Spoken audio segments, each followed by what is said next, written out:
Bienvenidos una vez más al ciclo de nuestros temas para la clase de cirugía en estudiantes de pregrado. En esta ocasión vamos a conversar acerca del manejo del paciente quemado, el manejo inicial que debemos de darle a esos pacientes que llegan a nuestra emergencia. Hoy en día en nuestro país existen centros de atención especializada para el paciente quemado.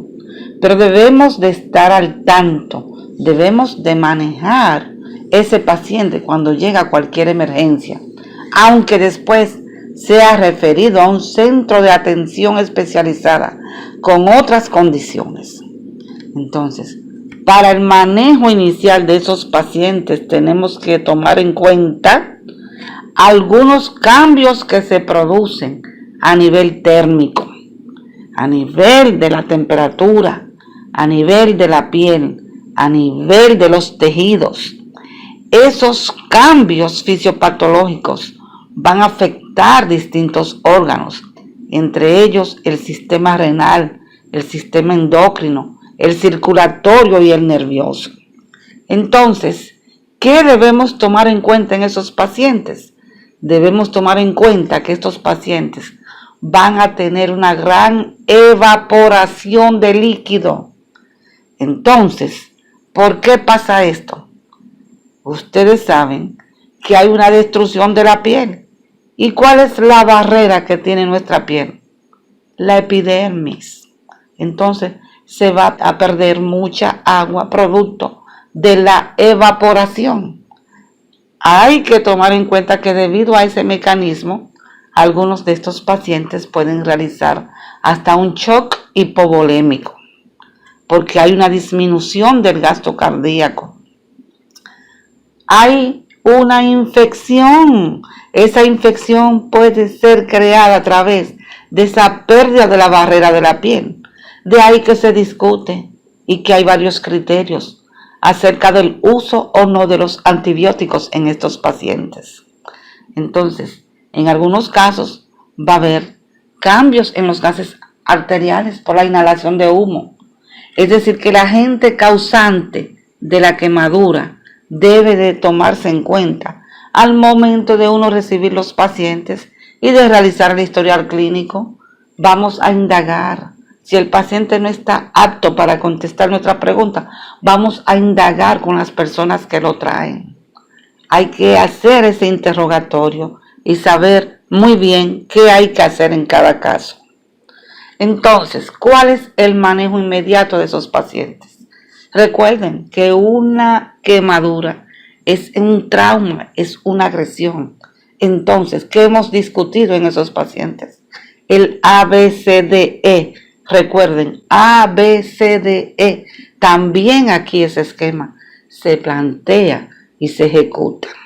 Ya ustedes saben que la A viene de la sigla en inglés de la palabra airway, donde vamos a tomar en cuenta la vía aérea y la columna cervical del paciente también debe de asegurarse, porque al tener en cuenta la columna cervical del paciente, estamos tomando en cuenta que esa vía aérea está colocada sobre esa columna cervical. Y la vamos a poner en una posición que el aire pueda penetrar con cierta facilidad.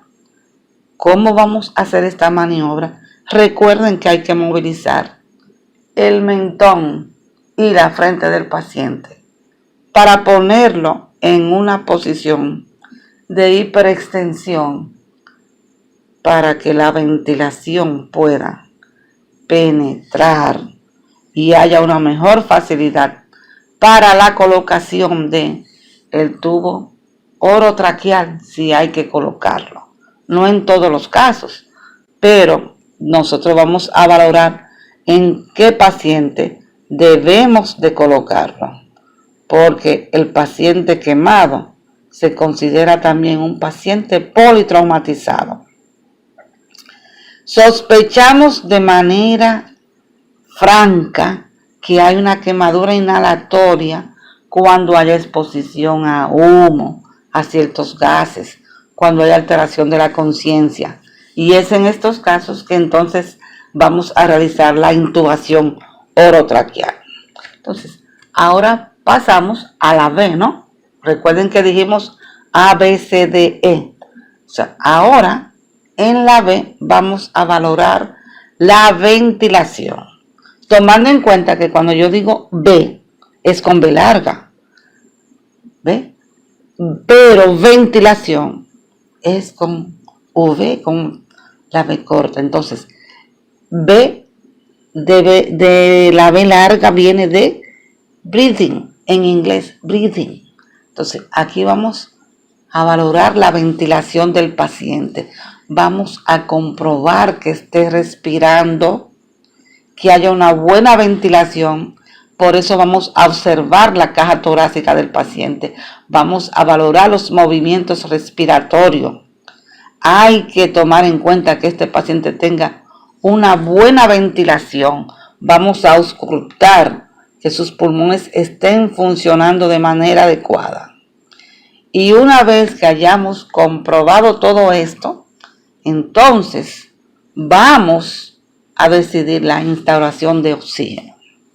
Ese oxígeno no debe de faltar si el paciente tiene la vía aérea quemada. Vamos a instalar el oxígeno y vamos a darle por lo menos un flujo de 15 litros por minuto mediante una mascarilla. ¿Entienden? Mediante una mascarilla. Y vamos a controlar los gases de ese paciente y a monitorizar la saturación del oxígeno. Es importante porque muchos pacientes quemados mueren porque a veces no le damos la atención debida ni sabemos los parámetros para manejarlos. Debemos de tomar eso en cuenta. A veces el paciente puede llegar con cierto grado de intoxicación. Entonces, si el paciente tiene unas cifras de intoxicación por CO2, ¿qué vamos a hacer? Vamos entonces a instalar el oxígeno a un 100%, dependiendo del grado de intoxicación que tiene el paciente. Entonces, ahora vamos a mencionar un poco acerca de la circulación. De ahí la letra C de circulación. Vamos a valorar algunos parámetros vitales, como es la tensión arterial. Vamos a valorar el pulso, la coloración de la piel. ¿Entienden? Vamos a canalizar el paciente. Todo esto se hace de una manera rápida y sencilla, generalmente en equipo. La enfermera está con nosotros, están los residentes, está el estudiante. Entonces, vamos a canalizar este paciente, tomando en cuenta que las áreas de quemaduras no son las seleccionadas para la canalización. Debemos seleccionar las áreas que no presentan quemaduras, siempre y cuando sea posible esto. La evaluación neurológica es muy importante en estos pacientes, la cual se realiza en base a la escala de coma de Glasgow, usada para medir el nivel de conciencia, que va desde los 15 puntos como máximo a los 3 puntos como mínimo. Recordando que esta escala toma en cuenta varios parámetros a nivel neurológico, entre los cuales están la respuesta ocular, verbal y motora. Se debe tomar en cuenta que estos parámetros pueden estar alterados tanto por la hipoxia como por la hipovolemia. Vamos a continuar ahora con la última parte de esta atención del manejo inicial del paciente quemado. La letra E, que viene de la palabra exposición. Hay que evitar la exposición innecesaria en estos pacientes para prevenir la hipotermia. Pero al mismo tiempo, cuando recibimos estos pacientes, hay que desnudarlo, hay que exponerlo completamente para determinar todo el porcentaje de quemadura que tienen y el grado de severidad de estas lesiones. Tenemos que recordar que el paciente debe de ser examinado completamente.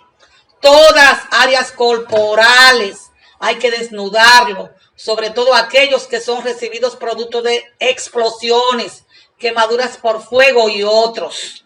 Hay que recordar al mismo tiempo que en estos pacientes hay que evitar la exposición innecesaria de la piel, recordemos, para prevenir la hipotermia. Ustedes pueden consultar otros temas relacionados con el paciente quemado en el canal, como lo es la fisiopatología del edema en estos pacientes y el cálculo del porcentaje de quemadura, tan necesario para el manejo de la hidratación en el quemado.